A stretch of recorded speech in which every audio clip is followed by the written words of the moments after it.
ഒരു മുതലാളി ഒരു അടിമയോട് അല്ലെങ്കിൽ ഒരു ജോലിക്കാരനോട് അയാൾ വില കൊടുത്ത് വാങ്ങിച്ച ഒരു വലിയ ഒരു സാധനം, ലൈക്ക് ഒരു പാത്രമോ അല്ലെങ്കിൽ എന്തെങ്കിലും ഇലക്ട്രിക് ഉപകരണമോ എന്തെങ്കിലും ആയിക്കോട്ടെ, നല്ല വിലയുള്ള ഒരു സാധനം അടിമയോട് വീട്ടിനകത്തേക്ക് കൊണ്ടുവരാൻ കൽപ്പിച്ചു.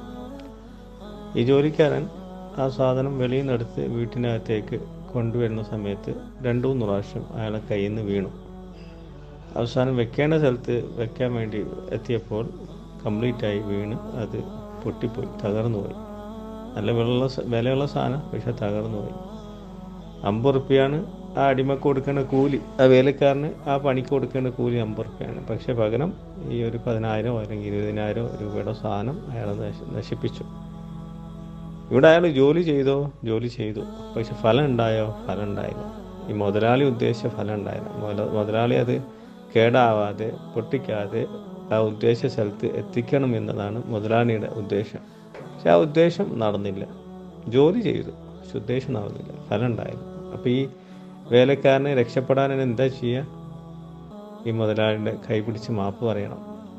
പക്ഷെ മുതലാളി അത് ചിലപ്പം സ്വീകരിക്കില്ല. അയാൾക്ക് തല്ലു കൊടുക്കും, അയാളോട് മിണ്ടില്ല, അത് പുറത്താക്കും, ചീത്ത വിളിക്കും. അത് മനുഷ്യനായോണ്ട.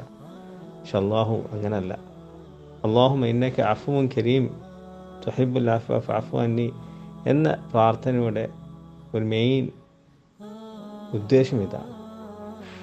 അള്ളാഹു നമ്മളോട് നോമ്പ് നോക്കാൻ പറഞ്ഞു, നമ്മൾ ചെയ്തു, പണിയെടുത്തു, പക്ഷെ ഫലം ഉണ്ടായോ? ഇല്ല. അള്ളാഹുവിനോട് ശുക്ർ ചെയ്യേണ്ട പോലെ ശുക്ർ ചെയ്തിട്ടില്ല. അള്ളാഹു ഉദ്ദേശിച്ചതുപോലെ നമ്മൾ എവിടെയും എത്തിയിട്ടില്ല. നോമ്പിൻ്റെ ഉദ്ദേശം തഖ്വ ഉണ്ടാവാനാണ്, പക്ഷെ തഖ്വ നമുക്ക് ഉണ്ടായിട്ടില്ല. അതുകൊണ്ട് ശുക്ർ ചെയ്യേണ്ടവന് ശുക്ർ ഉണ്ടായിട്ടില്ല. അതൊരു അടിമ ആവേണ്ടതുപോലെ അടിമ ആയിട്ടുമില്ല. പണിയെടുക്കാൻ പറഞ്ഞിട്ടുണ്ട്, പക്ഷെ അള്ളാഹു ഉദ്ദേശിച്ച പോലെ ആയിട്ടില്ല. അതുകൊണ്ട് റബ്ബിനോട് നമ്മൾ പൊറുക്കൽ തേടുകയാണ്. എന്നും പൊറുക്കാൻ ആഗ്രഹിക്കുന്ന ആ റബ്ബിനോടാണ് നമ്മൾ തേടുന്നത്. മനുഷ്യനായ മുതലാളി പൊറുക്കില്ല, പക്ഷെ അള്ളാഹു അങ്ങനെയല്ല, പൊറുക്കാൻ ഇഷ്ടപ്പെടുന്നവനാണ്. കാരണം അള്ളാഹു ഗഫൂറുൽ വദൂദാണ്. അവന് പൊറുക്കുന്നവനും അത് അങ്ങേയറ്റം സ്നേഹിക്കുന്നവനാണ്. സ്നേഹിക്കുന്നവർ എന്താണ്? അങ്ങേയറ്റം സ്നേഹം എന്ന് പറഞ്ഞാൽ ആ സ്നേഹം ഒരിക്കലും മനുഷ്യ സ്നേഹമായിട്ട് കമ്പയർ ചെയ്യാൻ പറ്റില്ല. അങ്ങേയറ്റം സ്നേഹമാണ്.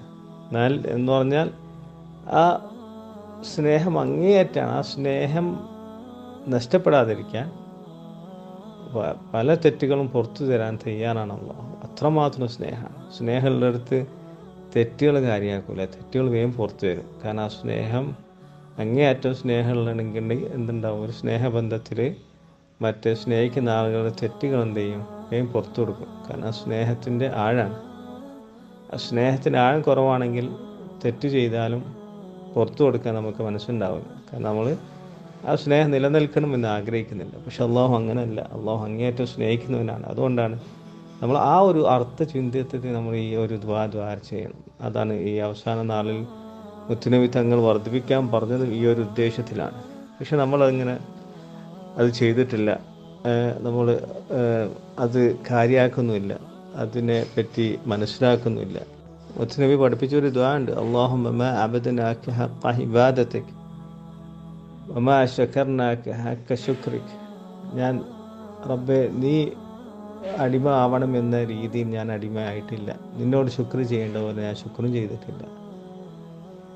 അതിൻ്റെ ഒരു പൊരുളാണ് ഈ ഒരു ദുആ, അല്ലാഹുമ്മ ഇന്നക അഫ്വുൻ കരീമുൻ തുഹിബ്ബുൽ അഫ്വ ഫഅഫു അന്നി. ആ രീതിയിൽ നമ്മൾ ചെയ്യണം. നമ്മളെല്ലാം ചെയ്തു, ഞാനെല്ലാം നേടിയെടുത്തു, ഞാൻ നോമ്പ് നോറ്റു, ഞാൻ സക്കാത്ത് കൊടുത്തു, ഞാൻ ഖിയാമുൽ ലൈൽ നിസ്കരിച്ചു, ഞാൻ എന്ന് ചിന്തിക്കുമ്പോൾ അവിടെ തൗഫീഖ് ചെയ്ത അള്ളാഹുവിനെ മറക്കുകയാണ്. നമ്മൾ ആ ചെയ്തതിൽ ഒരുപാട് ന്യൂനതകൾ നമ്മൾ മറക്കുകയാണ്.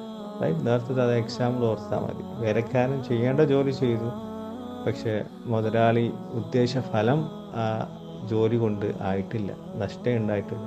50 റുപ്യക്ക് പകരം 10,000 20,000 രൂപയുടെ സാധനമാണ് മൂപ്പര് നഷ്ടപ്പെടുത്തിയത് എന്നതുപോലെയാണ്. നമ്മൾ പ്രതിഫലത്തിന് ബാക്കിൽ നടക്കുകയാണ്, പക്ഷേ മെയിൻ കാര്യമല്ല, അള്ളാഹുവിൻ്റെ സ്മരണ നമ്മൾ മറക്കുകയാണ്.